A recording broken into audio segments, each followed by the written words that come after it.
Apa yang hancur, yang sudah kita makan keluar tidak ada gunanya.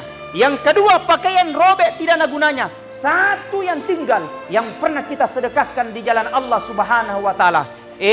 Umatnya Nabi Ta, umatnya Rasulullah, masih mumpung Allah berikan nikmat dalam bentuk harta. Sedekah memang hartata. Akan ada masanya, akan ada waktunya kita menghadap di hadapan Allah, dan sendiri tidak akan mampu menolong kecuali dengan sedekah kita.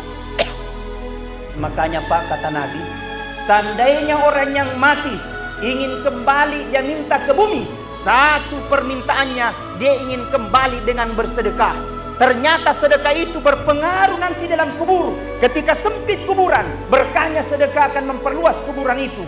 Ketika panas kuburan, berkahnya sedekah akan mendinginkan kuburan itu. Ketika disiksa, ditanya dalam kubur Munkar wa Nakir, dan dialah yang akan menjawab segala pertanyaan Munkar dan Nakir. Alhamdulillah, sedekahmu melindungimu nanti di alam kubur.